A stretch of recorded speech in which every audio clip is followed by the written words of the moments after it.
It took me over 30 years to feel safe in my own home. Not comfortable or not distracted, but like really safe. And when that feeling came for me for the first time, it didn't arrive with any type of balloons or like a warning or anything like that or wine, teddy bears. It came in really quietly. And honestly, I didn't recognize what safety felt like at first. So for most of my life, home was not really a place of peace. Home meant there was a lot of tension that was going on. There was a lot of silence. There was some doors that could have been slammed too hard. There was words that shouldn't have been said in front of me that were. There was a lot of anger.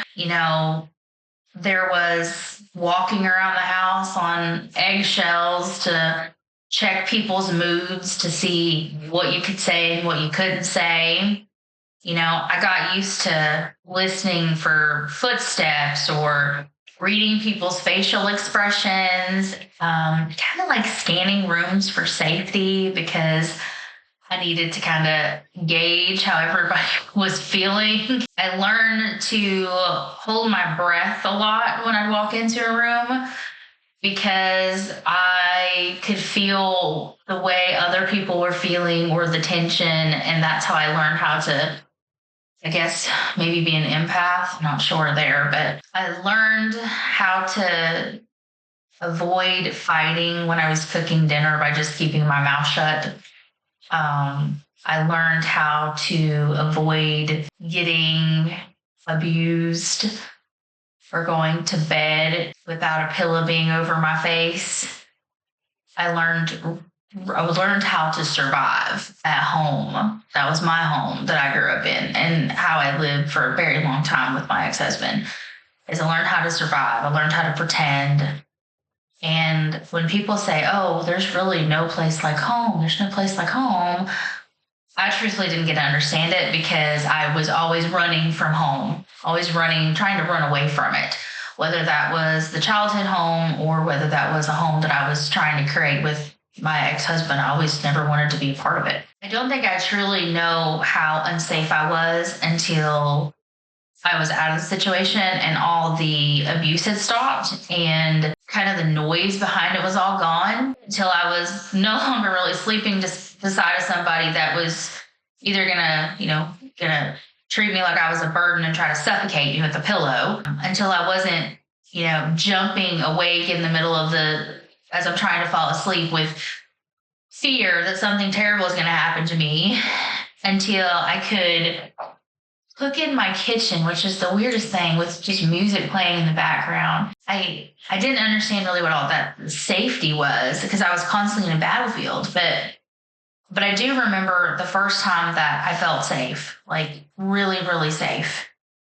I was actually laying in bed with my now husband, and we were in Washington State at the time, and we lived in an apple orchard. And if you've ever been to Washington State, it is one of the most picturesque places you could ever visit. The mountains are just so beautiful there. And I had never seen mountains like that. And I was laying in bed. The house was quiet. Nothing really was going on. I could hear him breathing next to me, and I maybe could hear like some birds or something outside that might have been flying around or a car. I don't necessarily remember, but what I do remember was for the first time in a very, very, very long time, or maybe ever in my life, I'm not sure, there wasn't any tension. There wasn't any like panic that was getting ready to happen in my chest of, oh my God, I got to start my day. And truthfully, for the moment, like I laid there and I was really confused because the outside noise wasn't there and everything was calm, cool, collective. And inside, my body was like trying to fight calmness, coolness. At that point, I think I had been out of that relationship for about a year, maybe a little longer than that. that, my body it was waiting for some type of attack or maybe an insult or maybe a different type of shift in when, a tone. It was just looking for something, but it never came. And it just was quiet. Everything was quiet. And then I realized that is what safety felt like. That is what calmness felt like. That's what feeling protected felt like. And it was so peaceful. Like, it's the oddest feeling. It was just, for me, it was so odd because it was just so peaceful. Like, I didn't have to no longer worry about, oh my gosh, am I going to wake up? Or, oh my gosh, what argument's going to happen today? Or, oh my gosh, how many eggshells do I have to walk on today? Like, it was just total peace, total, complete tranquility. And it was a very odd feeling for somebody that had come from just really bad places of abuse and trauma. And truthfully, safety doesn't mean that you're never going to argue with your partner or your spouse, and it doesn't mean that your life is going to be perfect. It just means, for me, it means that my nervous system isn't literally burning on fire 24 hours a day, 7 days a week like it was. And that's a huge improvement. And it means that you can laugh out loud in your kitchen because something is funny without, a fly swatter coming at you. You can eat the last cookie in your cookie jar without being smacked. You can go to bed in your nice, comfortable, warm bed beside somebody that truly loves you and not have to worry if you're going to wake up in the middle of the night with them standing over you. And it's going to bed and not worry about somebody looking through your bedroom door, watching you sleep. I didn't grow up in safety like that at all. I definitely didn't marry into that the first time. It's something that I've had to, build. And I've built that obviously with my now husband. And it's just kind of been like one boundary at a time, one truth at a time, one new beginning at a time, one moment at a time.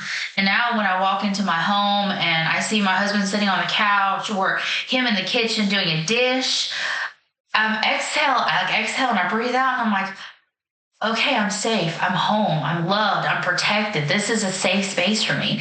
And I truthfully have never felt that. So home for me is not about like the walls and the furniture and all the stuff that we think about being home. Home is about a feeling for me. It's about walking in and giving my husband a hug and saying, I love you, walking in and feeling safe, walking in and feeling like my home is just a safe space for me to come into and be exactly who I want to be myself. So if you've never known that feeling of safety within a relationship or within your home, that means you could possibly still be waking up in fear. And nobody deserves that. Nobody. So if your home is not your safe space or your sanctuary, or the people that around you is not a safe space for you or a sanctuary for you, you should really evaluate those people and those places that you're in. And ultimately, always reach out to the people that could help you, no matter who they are. Public officials, police, whoever. Therapists, always make sure that you're safe. And always stand up for yourself and always use your voice because your voice matters.